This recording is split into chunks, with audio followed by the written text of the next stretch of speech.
Não sei se você lembra, mas no primeiro estudo eu fiz a seguinte pergunta: quem é Jesus Cristo para você? E pasmem, muitas pessoas respondem essa pergunta de forma generalista. Como é?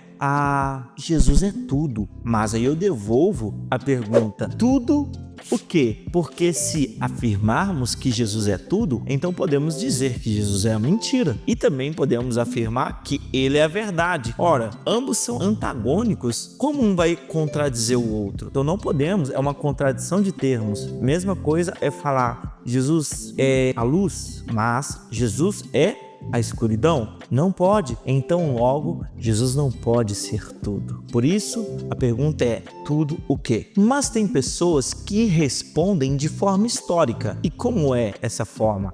Mateus, Jesus, ele nasceu em Belém da Judéia, filho de Maria, de José, nasceu, cresceu em sabedoria, surpreendendo. Aí eles começam a narrar um Jesus histórico.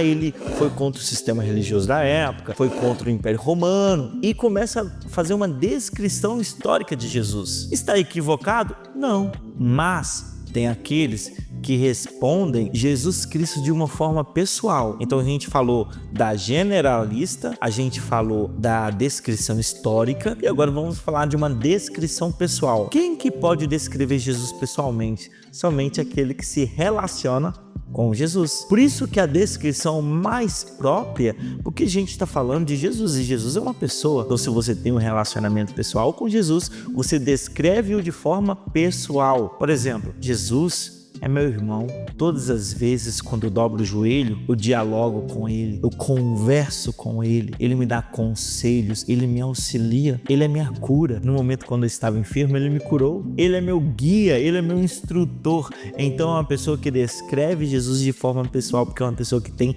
relacionamento. Então, existem pessoas que descrevem de uma forma generalista, tem aquelas pessoas que fazem uma descrição histórica e tem aquela descrição pessoal. Quando a gente está ensinando sobre Jesus para os jovens, para os adolescentes, a gente resume da seguinte forma: olha, podemos falar que Jesus Cristo é o meu Senhor e o meu Salvador. Meu Senhor por quê, Mateus? Porque entregamos o nosso coração ao senhorio dele. Nós estamos aqui para servi-lo. Ele, com as suas regras, com as suas leis, governará o nosso coração. Por isso que ele é o nosso Senhor, mas também ele é o nosso Salvador, porque ele nos transportou do império das trevas para o reino do seu Filho amado. Ele salvou e resgatou a nossa alma do inferno. Então, podemos falar simplesmente: Jesus é meu Senhor e meu Salvador. É dessa forma que a gente ensina, mas claro que fazer a descrição pessoal, isso revela que você tem sim um relacionamento com Deus. Agora que você entendeu a forma mais adequada de nós, como cristãos, descrever a nossa relação com Jesus Cristo, é importante entender que o objetivo desse estudo é examinar nas Escrituras Sagradas qual é a vontade de Deus para a sua vida. O nome do estudo de hoje é Este é Jesus, uma apresentação de Jesus Cristo para você. Seja qual for a sua opinião sobre Jesus Cristo, vamos estudar alguns fatos na Bíblia Sagrada sobre a vida dele. Você está preparado? Vamos lá. A primeira pergunta é: com quem Jesus Cristo estava antes do mundo existir? João, capítulo 17, versículo 5.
Diz assim: e agora glorifica-me, ó Pai, contigo mesmo, com a glória que eu tive junto de ti antes que houvesse mundo. Ou seja, antes que houvesse mundo, Jesus já tinha uma relação na eternidade com Deus Pai. Então aqui estamos falando do Deus Filho, que tinha essa glória com Deus antes que houvesse mundo. Então, meu amigo, antes da criação da fauna, antes da criação da flora, antes da criação da humanidade e de todo o seu exército, antes da criação do primeiro átomo, do micro ao macrocosmo, Jesus já se relacionava na eternidade com Deus. E mais à frente vamos falar um pouco sobre a triunidade, ou seja, a trindade, que é esse conceito de Deus Pai, Deus Filho e Deus Espírito.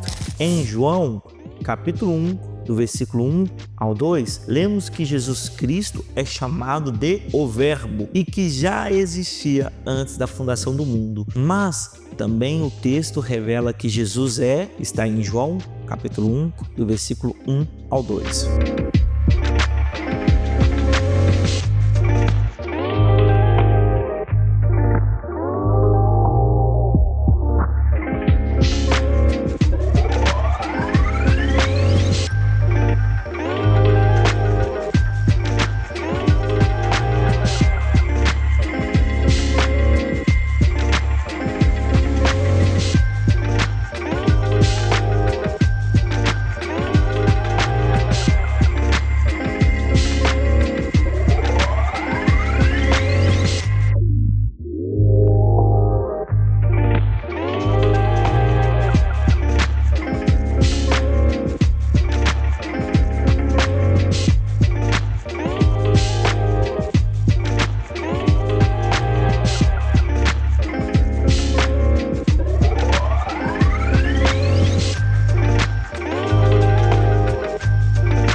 Assim, no princípio era o Verbo, e o Verbo estava com Deus, e o Verbo era Deus. Ele estava no princípio com Deus. Muitas pessoas leem esse texto e criam uma confusão em sua cabeça, porque como alguém pode estar com Deus e ser o próprio Deus? É um questionamento muito válido. E no início da minha jornada, quando eu estudava esses versículos, eu mesmo ficava muito confuso. E aqui a gente vai começar a entrar um pouco no conceito da trindade, ou como muitos gostam de falar, triunidade, que é o conceito de Deus Pai, Deus Filho e Deus Espírito. Lembra, não é um conceito politeísta, que o politeísmo é a crença em vários deuses. E aqui não estamos falando de 3 deuses, estamos falando de um único Deus que se manifesta numa pluralidade de pessoas. A pessoa do Pai, a pessoa do Filho e a pessoa do Espírito Santo. Se a gente dividir a história da salvação da humanidade em 3 blocos, podemos dividir assim: Deus Pai,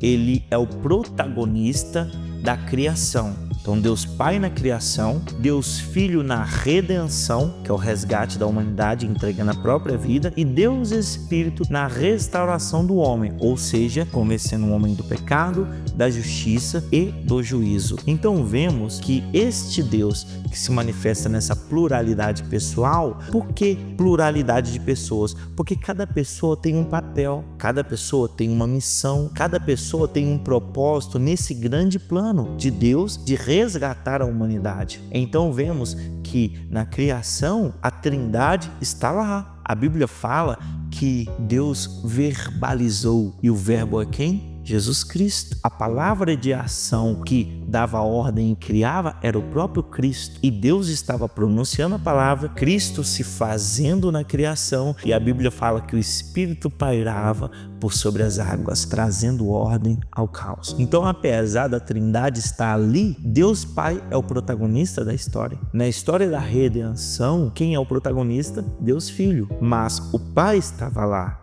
o Espírito estava lá. Tanto é que vemos a manifestação simultânea, ou seja, no mesmo tempo da Trindade. Quando Jesus está sendo batizado, a Bíblia fala que sai uma voz do céu, dizendo: "Este é meu Filho amado, em quem eu me comprazo. E no mesmo momento, uma pomba, ou seja, o Espírito Santo em forma corpórea, desce como pomba até Jesus. Então vemos a triunidade também na história da redenção presente, mas o protagonista dessa história, quem estava cumprindo sua missão, o seu papel terreno, era o Cristo, Jesus, o Cristo. Na história da restauração do homem, que é nos preparando para a volta do Cristo, a missão e o protagonismo do Espírito Santo. Ele é o protagonista dessa história. Mas Jesus diz bem claro que se perseverarmos, Ele estará conosco até a consumação dos séculos. E Ele está conosco aonde? Na pessoa do Espírito Santo. Então vemos que é um Deus que se manifesta em 3 pessoas. Pode parecer um pouco difícil entender isso, mas eu vou dar um exemplo a partir de um ser humano. Lembrando, eu não estou querendo criar uma teologia para explicar, mas eu estou procurando formas, metáforas, analogias para que você entenda esse conceito, ok? Vamos entender uma pessoa. Eu, Mateus Alexandre, eu sou um único ser, mas eu posso assumir vários papéis. Eu exerço o papel de esposo. Esposo de quem? A Jéssica. Eu exerço o papel de filho. Filho de quem? Da Solange. Eu posso exercer vários papéis. E cada papel é como se fosse uma pessoa diferente. É claro que é o Mateus que está exercendo todas, mas quando eu sou esposo, eu tenho que lidar com a minha esposa de uma forma diferente. Quando eu sou amigo, a forma de eu lidar com os meus amigos é diferente. Quando eu estou exercendo a minha profissão, a forma de eu lidar com os meus clientes é diferente, porque em cada circunstância eu exerço um papel.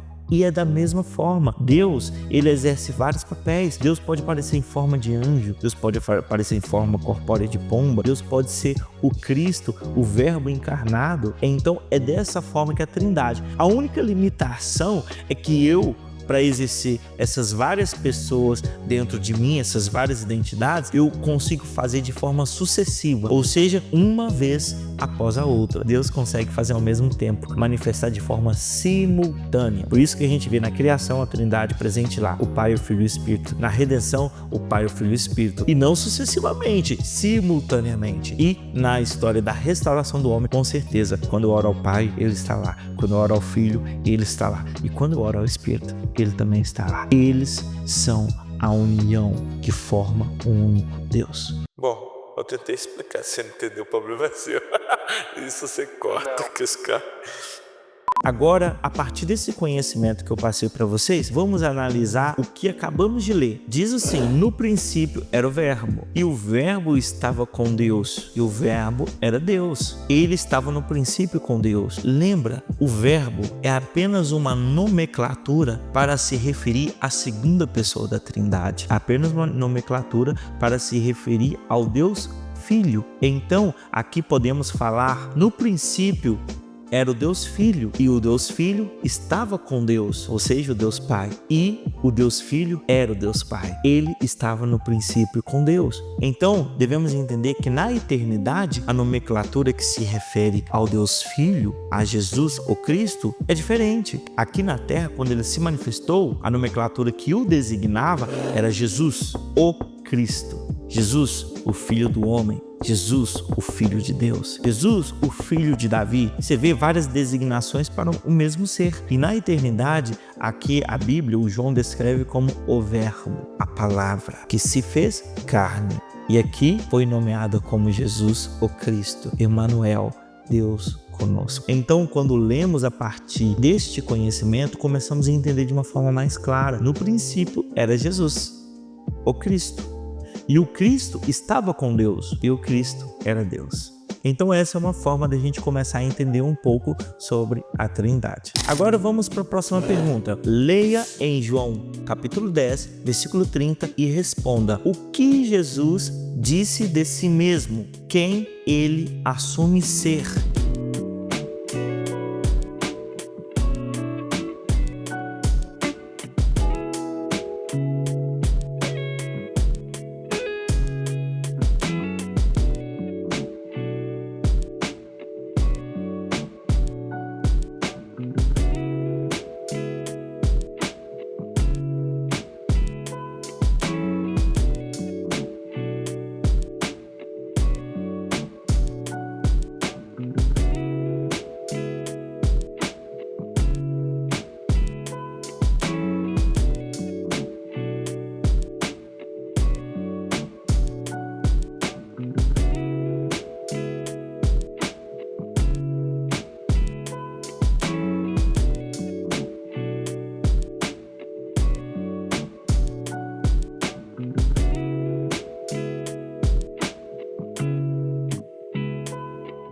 Olha o que João 10:30 diz: eu e o Pai somos um. Essa unidade não é pessoal, essa unidade é essencial. Essa essência se pluraliza em 3 pessoas. É muito interessante que no próprio Evangelho de João tem uma passagem onde Filipe vira para Jesus: mostra-nos o Pai, isso nos basta. Olha que ousadia. Mostra-nos o Pai e isso nos basta. E Jesus sabiamente vira para Filipe e fala: eu estou há tanto tempo convosco e pergunta-me, mostra-me o Pai? Quem vê o Pai, vê a mim, e quem vê a mim, vê o Pai. Como pede-me, mostra-nos o Pai? Então, é importante entendermos que há momentos na Bíblia que Jesus responde como Deus e há momentos na Bíblia que Jesus responde como homem. Cabe a nós, entendendo sobre esse conceito da Trindade, discernir: opa, aqui ele respondeu como homem, aqui ele respondeu como Deus. Próxima pergunta: por que Jesus Cristo veio ao mundo? João capítulo 10, versículo 10.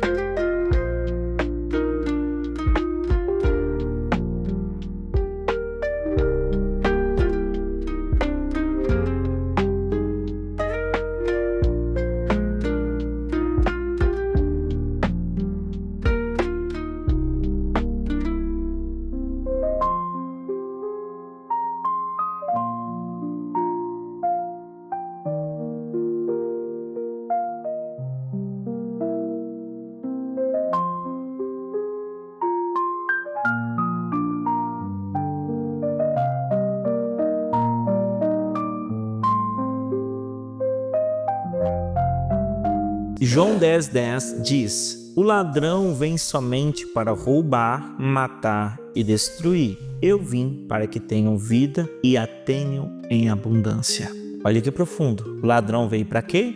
Matar, roubar e destruir. E Jesus: eu vim para que tenham vida, e não somente vida, tenham vida em abundância. Há muitas pessoas que se gabam de viver uma liberdade, mas é uma liberdade falsa. Certa vez eu estava com alguns amigos e eles me ofereceram: você quer tomar cerveja? Eu falei: não, obrigado, eu não tomo. E eles me perguntaram: é porque você é cristão? Eu falei: não, é uma decisão minha que eu não gosto de tomar. Eu prefiro um refrigerante, uma água com gás. E aí eles: nós somos livres. Mas no fundo, aquelas pessoas que se gabavam de ser livres, elas são escravas, porque elas se gabam de ser livres da religião, livre dos dogmas, livre das regras, mas elas são escravas dos próprios desejos. Porque ser livre é ser livre sem se prender. Do que adianta você ser livre da religião e se prender nos próprios desejos? Ser livre de um e ser escravo de outro? Isso não é liberdade. Jesus nos chama para a verdadeira liberdade. A verdadeira liberdade é quando sua carne está desejando algo por vício ou por alguma compulsão, você falar: não, porque eu sei que isso me faz mal. Não, porque eu sei que isso me prejudica. Não, porque eu sei que isso destrói a minha família. Não, porque eu sei que isso vai roubar o tempo dos meus filhos. Então essa pessoa que se gaba de ser livre, na verdade ela é escrava, ela é refém, e ela está na mão de quem? Do ladrão que veio para matar, roubar e destruir. Então ela se gaba de uma felicidade, se gaba de uma liberdade apenas ilusória, porque a verdadeira felicidade é quando você transcende a si mesmo, transcende o tempo, espaço e penetra a eternidade, aonde que você consegue dizer não para si mesmo, não para o pecado e sim para Deus. Essa é a verdadeira liberdade, e muitos vão descobrir isso tarde demais. Próxima pergunta: leia João capítulo 4, do versículo 6 ao 8, e responda o que o relato diz a respeito de Jesus, o que nos prova que ele é um ser humano como nós.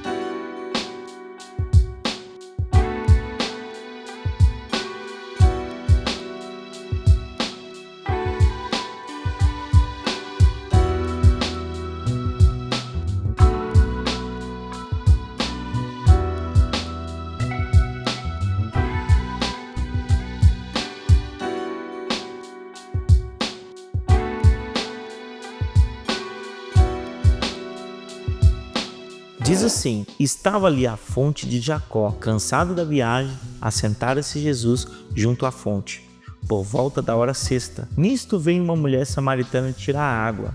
Disse-lhe Jesus: dá-me de beber, pois os seus discípulos tinham ido à cidade comprar alimentos. Vemos claramente uma característica humana em Jesus Cristo. Ele estava com exaustão, cansado, com sede e com fome. Aqui vemos que ele, mesmo sendo Deus, ele está preso em um corpo mortal. E este corpo requer necessidades, como água, como comida. A Bíblia fala, ele assenta, ele estava cansado.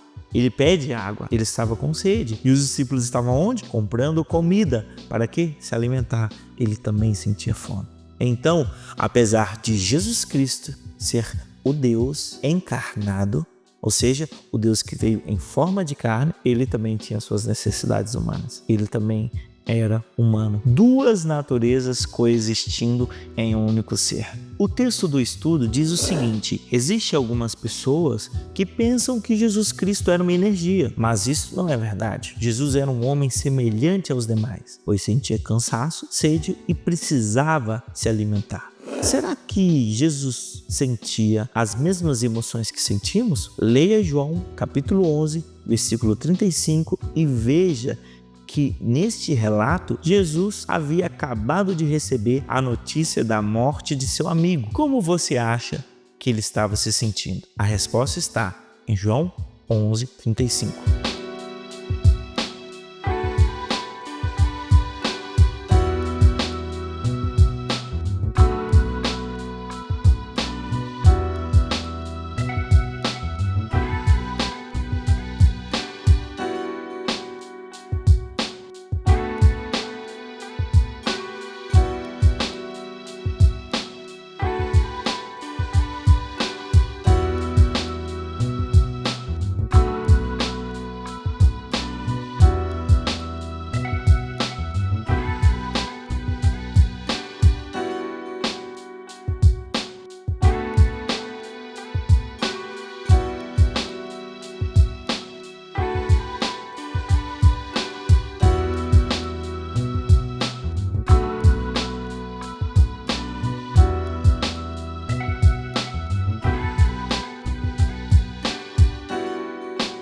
Esse é o texto e o versículo mais longo da Bíblia.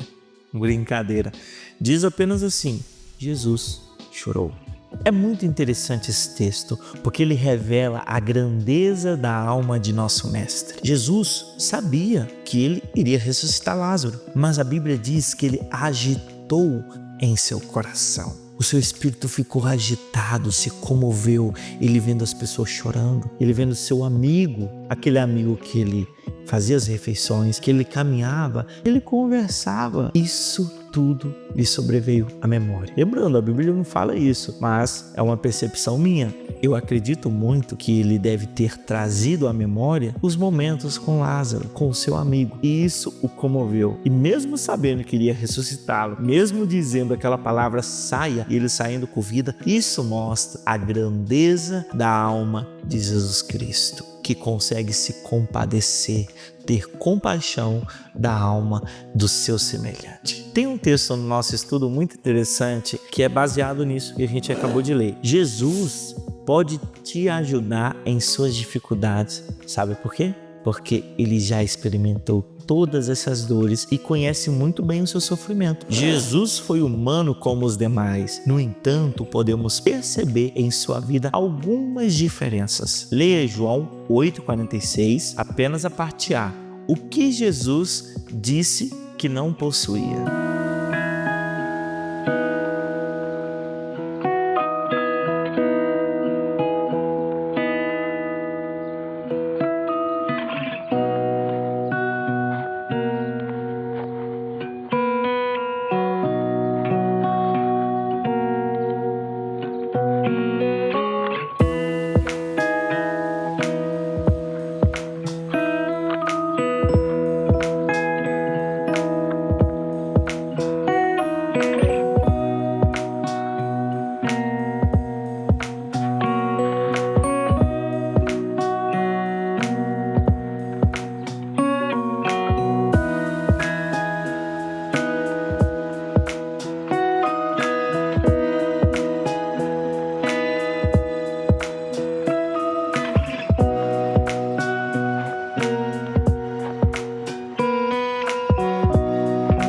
Jesus disse: quem dentre vós me convence de pecado? Olha que lindo que o nosso mestre disse para os judeus: quem de vós me convence de pecado? Se formos estudar a noção de pecado, o sistema de expiação de pecado, que é baseado no sacrifício de animais que os judeus utilizavam, vamos entender por que ele é a pessoa mais adequada para subir na cruz do Calvário. Os judeus, o que eles faziam? O sumo sacerdote, ele pegava o cordeiro, preparava, inclusive tinha que ser o melhor, o primeiro, o mais bonito, o mais puro, o mais limpinho, tinha que ser o melhor. Trazia esse cordeiro, estendia a mão sobre a cabeça e é como se fosse um processo, vamos dizer assim, de transferência de pecado, aonde que o sumo sacerdote representando o povo, orava e estendia a mão, e o pecado do povo, que eu não vou falar via Bluetooth, né, ou Wi-Fi, mas que de certa forma, de uma forma mística, era transferido para o sumo sacerdote e do sumo sacerdote para o cordeiro, e o cordeiro com todo esse pecado, carregando todo esse pecado, seria imolado, ou seja,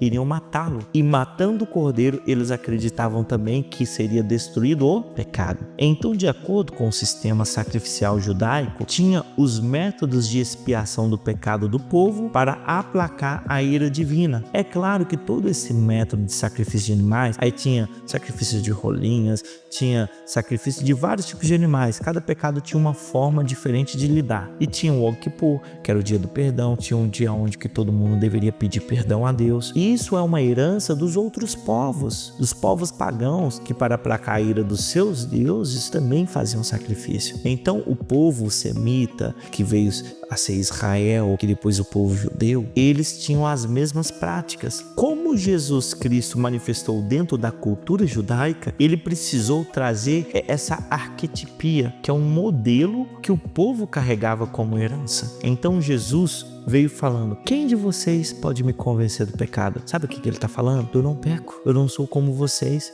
são mentirosos, vocês dizem que é descendência de Abraão, mas não agem como Abraão. E a discussão fica bem acalorada, mas Cristo está mostrando: olha, vocês pecam, vocês falham, vocês comerem deslizem, eu não. Eu sou aquele cordeiro imaculado, aquele cordeiro puro que veio carregar o pecado da humanidade para subir na cruz do Calvário e destruir junto com o meu corpo de morte o pecado. Então aqui ele estava revelando que ele era o cordeiro imaculado, o único digno de subir na cruz e morrer pela humanidade. Uma das coisas que fazia Jesus diferente dos demais homens é que ele não possuía pecado. Pecado é tudo aquilo que um indivíduo faz que desagrada a Deus. Outra diferença que Jesus tinha era o domínio sobre a própria vida. Leia João capítulo 10, versículo 17 ao 18 e responda: o que Cristo mencionou que faria com a própria vida?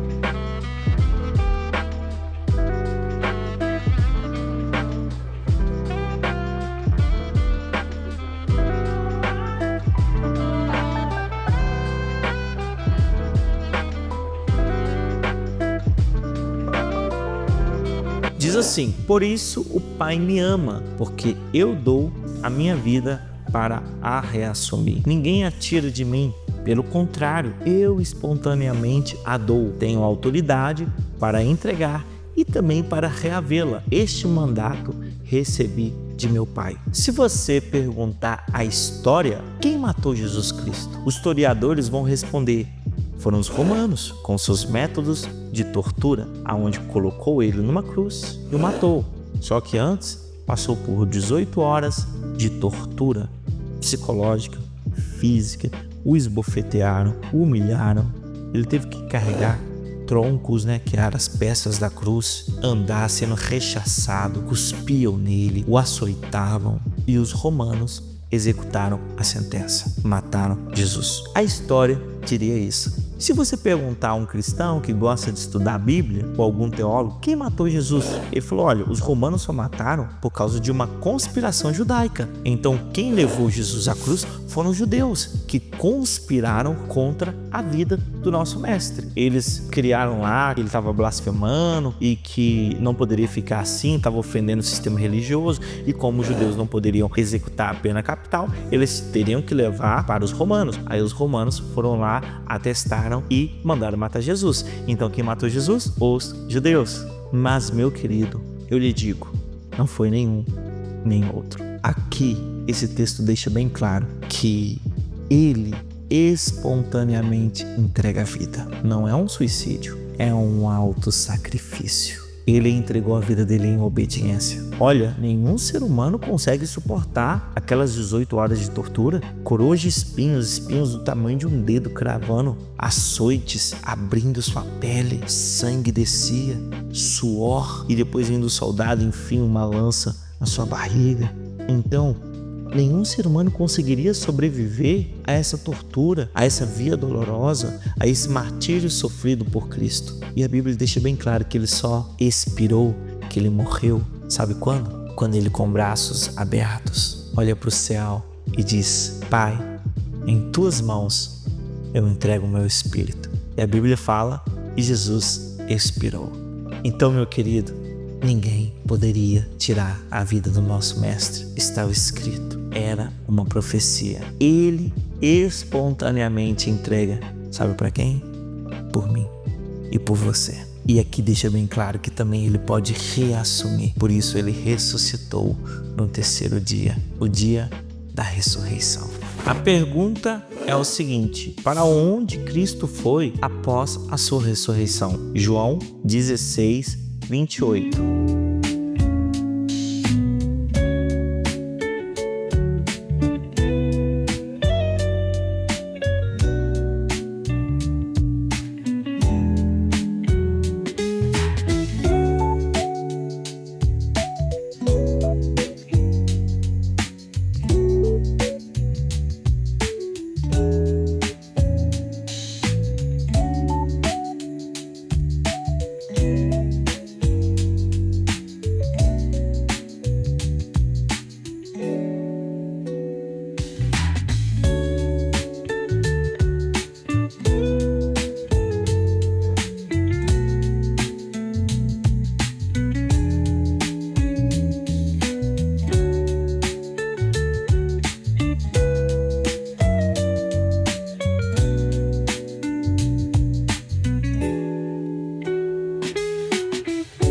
O texto diz assim: vim do Pai e entrei no mundo, todavia deixo o mundo e vou para o Pai. Você lembra da oração sacerdotal em João 17, onde Jesus fala: Pai, glorifica-me com a glória que eu tive contigo antes que houvesse mundo? Aqui ele está deixando bem claro: eu estava com o Pai, vim para o mundo. Para quê?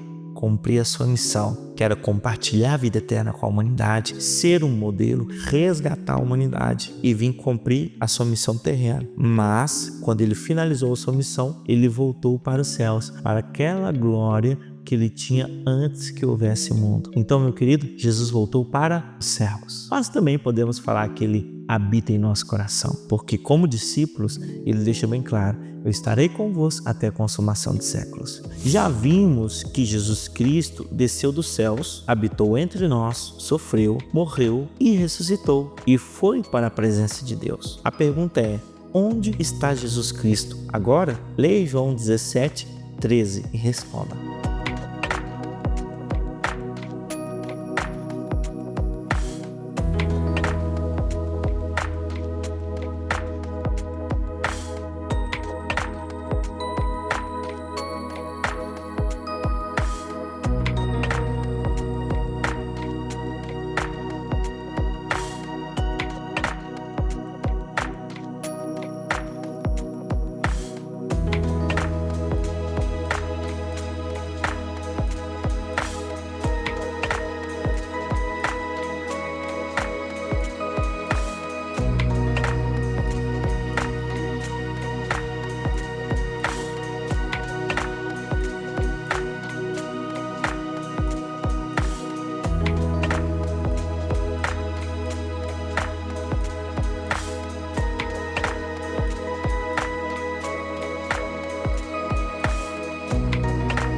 Diz assim: mas agora vou para junto de ti, e isto falo no mundo, para que eles tenham o meu gozo completo em si mesmos. Como havíamos respondido na pergunta anterior, ele está junto do Pai agora, mas ele continua cumprindo o seu ministério, só que na pessoa do Espírito Santo. Por isso, se alguém te perguntar onde Deus está, onde Jesus Cristo está, olha, ele voltou para o Pai, mas ele continua aqui no meu coração, na pessoa do Espírito Santo. Fazendo o que, Mateus? Me convencendo do pecado, da justiça e do juízo. Ele está comigo todos os dias, me fazendo lembrar tudo que o nosso mestre ensinou. Leia João 3:36 e responda: o que vai acontecer se você crê em Jesus Cristo, o Filho de Deus?